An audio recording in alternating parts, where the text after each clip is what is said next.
My name is Julie Parker. I'm the Director of Media Relations for the Prince George's County Police Department, and this is Adam Ortiz. He is the Director of the Department of Environmental Resources, or DER.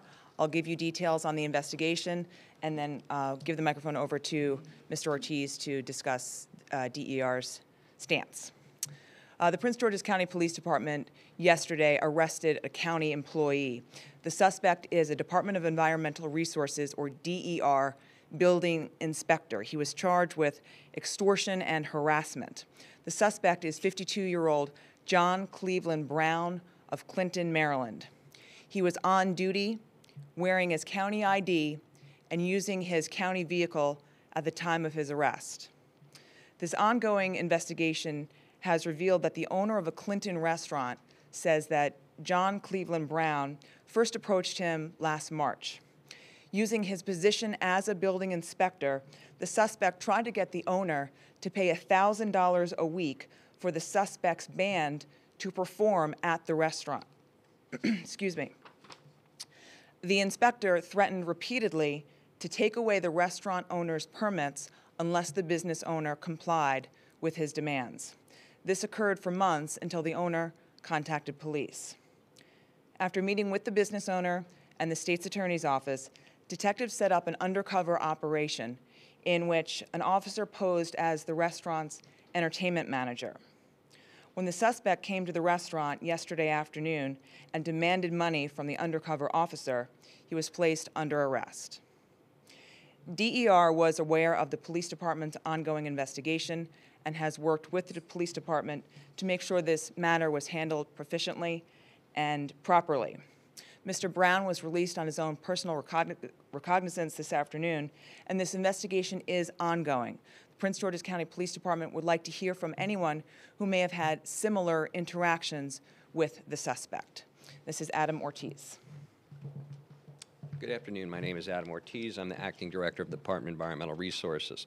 Mr. Brown began employment with the department in September 2007 as a construction standards inspector, or building inspector.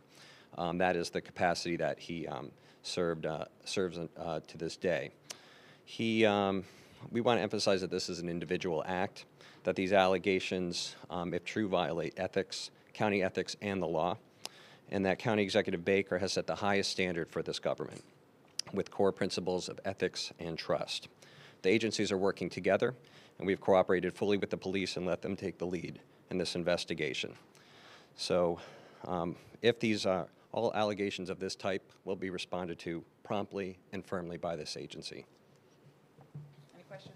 Yeah, so was there ever money exchanged? Was there ever payment made to the suspect? You said there was a month period of time? Did the restaurant owner give him money? This began in March of 2012. The owner says that's when the demands began. There was no money exchanged. Yesterday, when this undercover operation took place, the suspect requested $1,000 for the band for a performance which had already taken place. The suspect and the owner went back and forth until the suspect and the undercover officer went back and forth because the undercover officer was posing as the restaurant's entertainment manager until they finally agreed on a sum of $550. At that point, once they agreed to that, that's when the suspect was placed under arrest. Does the suspect have the ability to take away someone's permit?